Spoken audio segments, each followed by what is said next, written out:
5 months pregnant নিয়ে তুমি এখানে ঘোরো কেন? তুমি ওটা ফালাও না কেন? এটা ফালাবো মানে? সামনে ইলেকশন, বিয়ে করার প্রশ্নই ওঠে না। রেডি? আচ্ছা, আমরা আপনার কাছ থেকে একটা বিষয় সম্পর্কে জানতে এসেছি। নির্বাচনী ইস্তেহারে আপনি উল্লেখ করেছেন নির্বাচিত হলে নারীদের নিরাপত্তা শতভাগ নিশ্চিত করবেন, কিন্তু ইতিপূর্বে আমরা দেখেছি নির্বাচনের আগে নেতাদের ওয়াদা নির্বাচনের পরে তারা ভুলে যায়। তাহলে আপনার ক্ষেত্রে কি একই ঘটনা ঘটবে? Good question. আপনার টেলিভিশনের মাধ্যমে আমার নির্বাচনী এলাকা তথা বাংলাদেশের মানুষের কাছে আমি ওয়াদা করছি, আমি যদি নির্বাচিত হতে পারি আমার নির্বাচনী এলাকার প্রত্যেক নারীর শতভাগ নিরাপত্তা আমি প্রদান করব।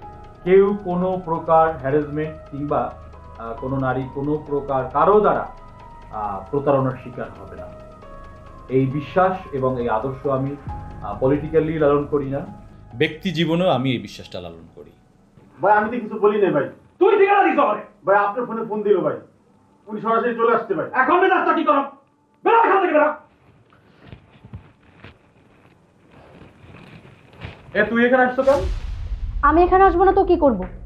4টা মাস ধরে একটা ফোন দিছো আমারে, 100টা ফোন দিছি তাও তো ধরো নাই। আমি বাইচা আছি না মইরা গেছি একটা বারও কি জানার প্রয়োজন মনে করছো? নতুন কিছু পাইছো না? চুপ কর। সামনে ইলেকশন, তোমার খবর নেয়ার মতো আমার সময় নাই। গেল মাসে টাকা পাইছো না? টাকা দিয়ে আমি কি করব? আমাদের কথা বলা দরকার, ডিসিশন নেওয়া দরকার। কিসের ডিসিশন? আমি 5 মান্থস প্রেগনেন্ট। 5 মান্থস প্রেগনেন্ট নিয়ে তুমি এখানে ঘোরো কেন? তুমি ওটা ফালাও না কেন? এটা ফালাবো মানে? এর আগেও তুমি 3বার বাচ্চা নষ্ট করছো। ডক্টর বলছে 5 মাস। এবার যদি আমি বাচ্চা নষ্ট করি, হয় আমি মারা যাব, আর যদি বেঁচেও থাকি আমি আমার মাতৃত্ব হারাবো। আমি আর কোনোদিন মা হতে পারবো না। তাহলে আমি করব কি? তুমি কি করবা মানে? বিয়ে করবা? বিয়া? আমি এখন কি ব্ল্যাকমেল করতে আসছো? এখানে ব্ল্যাকমেল করার কি আছে? তোমার বাচ্চা নিয়ে আমি ঘুরতেছি, আমি কোথাও যেতে পারতেছি না, আমার পরিবারে হাজারো প্রশ্নের উত্তর আমি দিতে পারতেছি না। আমি কি করব? আমি কি তাহলে সুইসাইড করব? তুমি কি করবা তুমি জানো। সামনে ইলেকশন, বিয়ে করার প্রশ্নই ওঠে না। প্রশ্নই ওঠে না মানে? এই যা, 4টা বছর আমারে বিয়ে করার কথা বইলা ঘুরাইতাছস।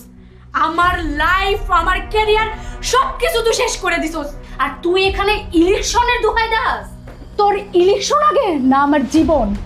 আচ্ছা ঠিক আছে, ঠিক আছে, আমার রেসপন্সিবিলিটি আমি শেষ করতেছি।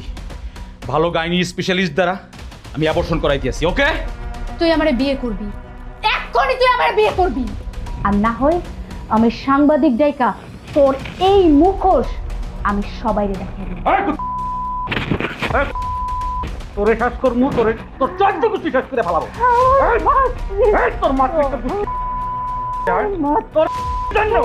তোর মতো আমি আমার 27 বছরের পলিটিক্যাল ক্যারিয়ার শেষ করবো আমি। আগে আমার নির্বাচন। আপনি কি চান দেশটা এইভাবেই চলুক, না পরিবর্তন চান? পরিবর্তন করতে হলে আপনাকেই সিদ্ধান্ত নিতে হবে।